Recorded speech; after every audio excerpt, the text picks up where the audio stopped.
Hello. सभी को हमारा नमस्कार। इस क्लास में हम भारत की मिट्टियों के बारे में पढ़ेंगे। ठीक है।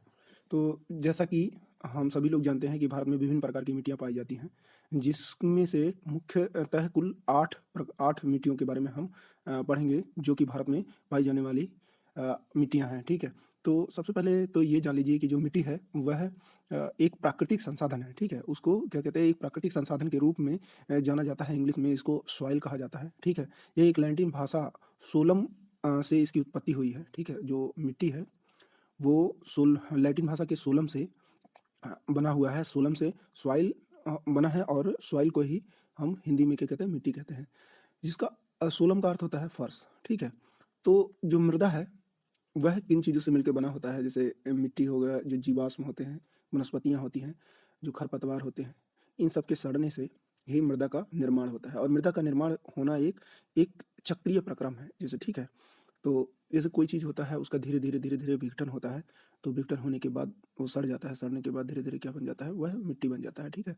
तो यह एक क्या है, एक जो है क्रमिक परिवर्तन है, या फिर ये कह सकते हैं कि यह एक चक्रीय प्रक्रम है। ठीक है। तो मृदा का बनना या उसका एक रूप से दूसरे में परिवर्तित होना क्या कहलाता है, एक चक्रीय प्रक्रम होता है। ठीक है। तो मृदा का निर्माण कैसे होता है, ठीक है, कौन कौन से पदार्थ होते हैं, कौन कौन सी चीज़ें होती हैं जो मृदा के निर्माण में मुख्य कारक होते हैं या मुख्य भूमिका निभाते हैं। तो सबसे पहले तो जो मूल पदार्थ होता है जिससे मृदा का निर्माण होता है वह होता है, उसके बाद वो धरातल की दशा होती है, मतलब जहाँ वह मृदा का निर्माण हो रहा है उस क्षेत्र का जो है एनवायरनमेंट कैसा है, उसका प्रभाव पड़ता है। जो प्राकृतिक वनस्पतियाँ हैं वहाँ पे उसका प्रभाव पड़ता है। जलवायु कैसा है उसका प्रभाव पड़ता है, और कितने समय तक वह है उस पर प्रभाव पड़ता है कि मृदा के निर्माण में। ठीक है। तो मृदा के निर्माण में जैसे हमारा मृदा है, जिसमें वनस्पति मिट्टी में जो होती है वनस्पतियाँ, जो वनस्पतियों से निर्माण होता है जिस मिट्टी का, उसमें ह्यूमस की मात्रा होती है। ठीक है। यानी ह्यूमस मतलब होता है जैविक पदार्थ। ठीक है। तो जैविक पदार्थ की मात्रा उसमें होती है। अब जिसमें जितनी ज़्यादा वनस्पतियाँ होंगी, ठीक है, उसमें उतनी ही मात्रा में ह्यूमस यानी जैविक पदार्थ रहेगा। ठीक है। और जैविक पदार्थ जितना ज़्यादा रहता है, मिट्टी की उर्वरता उतनी ही ज़्यादा बनी रहती है। ठीक है। तो जैविक पदार्थ ज़्यादा होने से मिट्टी की उर्वरता बढ़ती है, और जिस इसका मतलब ह्यूमस ज़्यादा रहेगा तो मिट्टी की उर्वरता ज़्यादा होगी, और ह्यूमस कम रहेगा तो मिट्टी की उर्वरता कम होगी। ठीक है। तो अब जो भारत में, जैसा आप देख रहे हैं चित्र में, भारत में कुल 8 प्रकार की मिट्टी पाई जाती है। ठीक है। जो मुख्य मिट्टी है, जो सबसे ज़्यादा उपजाऊ मिट्टी है, वह काँप या जलोढ़ मिट्टी है। ठीक है। काँप या जलोढ़ मिट्टी, उसके बाद काली मिट्टी, लाल मिट्टी, लेटेराइट मिट्टी है, शुष्क व मरुस्थलीय मिट्टी इसको कहा जाता है, वन मिट्टी या पर्वतीय मिट्टी कहा जा सकता है इसको, पीटमय मिट्टी या जैव मृदा इसको कहा जाता है। ठीक है। और लवण युक्त मृदा। ठीक है। लवण युक्त मृदा या क्षारीय मृदा इसको कहा जाता है। तो भारत में कुल कुल 8 प्रकार की मिट्टियाँ पाई जाती हैं। तो सबसे पहले आते हैं काँप या जलोढ़ मिट्टी में। ठीक है। तो काँप या जलोढ़ मिट्टी जो है वह भारत में किन क्षेत्रों में पाई जाती है। काँप या जलोढ़ मिट्टी जो आप देख रहे हैं, काँप या जलोढ़ मिट्टी जो है वह भारत में पंजाब से लेकर के आसाम तक फैला हुआ है। ठीक है। यहाँ से देख रहे होंगे, यहाँ से लेकर के और इस पूरे क्षेत्र में जो है जलोढ़ मिट्टी फैली हुई है। यानी कि जलोढ़ मिट्टी जो है गंगा यमुना और ब्रह्मपुत्र के मैदान में फैली हुई है। ठीक है। तो गंगा यमुना सतलज, यहाँ से पंजाब से लेकर पंजाब, हरियाणा, उत्तर प्रदेश, ठीक है, बिहार, पश्चिम बंगाल और आसाम में यह फैला हुआ है। उसके बाद तटीय क्षेत्रों में यह जो है उड़ीसा, आंध्र प्रदेश, तमिलनाडु तथा केरल के कुछ क्षेत्रों में, तटीय क्षेत्रों में इसका विस्तार है। जलोढ़ मिट्टी का, जलोढ़ मिट्टी भारत के कुल क्षेत्रफल का 43.4% भाग पर फैला हुआ है। ठीक है। जलोढ़ मिट्टी जो है वह, अगर हम उत्तरी भारत की बात करें तो सतलज, गंगा, यमुना और ब्रह्मपुत्र के मैदानी क्षेत्रों में या द्वाब के क्षेत्रों में, उसके बाद महानदी गोदावरी, कृष्णा, कावेरी, ठीक है, के जो है डेल्टाई क्षेत्रों में यह इसका विस्तार है। ठीक है। उसके बाद जो जलोढ़ मिट्टी है वह 2 प्रकार की होती है। एक तो होती है बांगर। ठीक है। एक को क्या कहते हैं, बांगर कह सकते हैं, और दूसरा होता है खादर। ठीक है।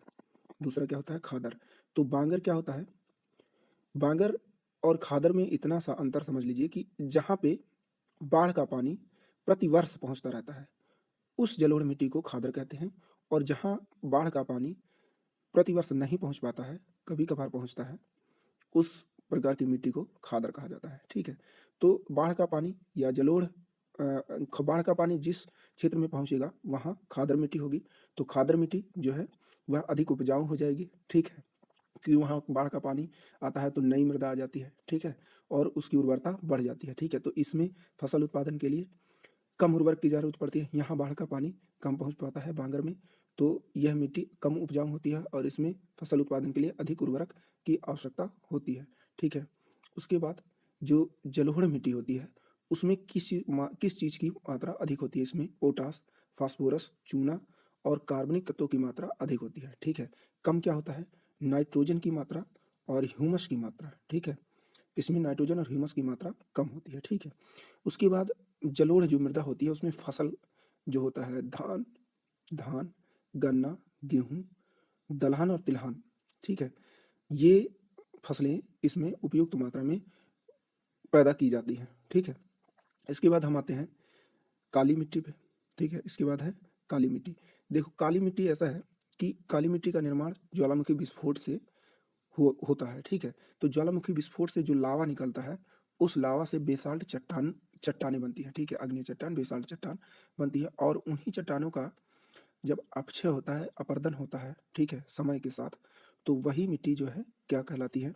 आगे चल के काली मिट्टी बन जाती है और इसी मिट्टी को ही लावा मिट्टी भी कहा जाता है, क्योंकि इस मिट्टी का निर्माण जो है वह लावा से, ज्वालामुखी विस्फोट के जो लावा निकलता है उससे होता है। ठीक है, इस मिट्टी का जो विस्तार भारत में आप देख रहे हैं, इस मिट्टी का विस्तार भारत में महाराष्ट्र, गुजरात, राजस्थान, मध्य प्रदेश, ठीक है, कर्नाटक, उसके बाद तमिलनाडु, इन सब क्षेत्रों में इस मिट्टी का विस्तार ज़्यादा है। ठीक है, इस मिट्टी की मुख्य फसलें क्या है? कपास। आप जानते हैं कि काली मिट्टी की जो मुख्य फसल है वह कपास है। तो इस मिट्टी का जो मुख्य फसल क्या है? कपास। कपास इसमें सबसे अधिक मात्रा